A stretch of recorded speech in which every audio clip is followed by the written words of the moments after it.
Նիկոլը գնաց զիջումների համաձայնեց Ալիևի բոլոր խայդարակ պահանջների։ Հայաստանի Հանրությունը լուրում ունջ է։ Իրանք տեղյակ է, որ Ադրբեջանը 7 նոր պահանջ է առաջադրել Հայաստանի Հանրապետության առաջ։ Ասեմ, Բաքու TV-ով դա միջնորդավորված Բաքու TV-ի բանով միջոցով Ալիևը ասում է, որ Հայաստանը պետք է ընդունի 300,000-ից 400,000 ադրբեջանցի, որոնք պետք է օրենքով պաշտպանված լինեն։ Այսինքն դուք արդեն հասկացաք, իրենք պետք է քաղաքապետեր, գյուղապետեր, падգամավորներ ունենան, եթե անհրաժեշտ եղավ, նաև Հայաստանը պետք է թույլ տա, որ ադրբեջանական զինուժ կա կամ թուրքական զինուժ կա Հայաստան,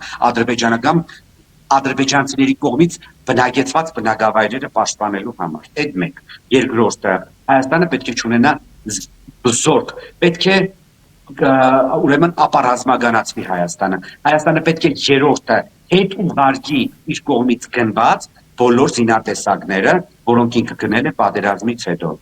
Չորրորդը պետք է բացի Զանգեզուրի միջանցքը, հինգերորդը պետք է համապատասխանեցնի Ադրբեջանի ցանկություններին Հայաստանի Հանրապետության Սահմանադրությունը։ Գիտեք, Սահմանադրության մասին նոր ասեցիք, ես հիմա առանձին կանդրադառնամ նաև այս թեմային։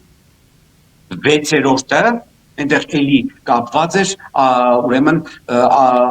ներողությանը, այո, պարտադիր Հայաստանի Հանրապետությունը պետք է ներողություն խնդրի Ադրբեջանից ուրեմն ագրեսիայի համար եւ 7-րդը Հայաստանը պետք է փոխհատուցի այն բոլոր վնասները, որը պատճառել է Ադրբեջանին, ինչպես Բաքուն է, Բաքվի հռետորաբանությունն է գալիս այս պահով 30 տարվա օկուպացիայի արդյունքում։ Լավ է, ստացանք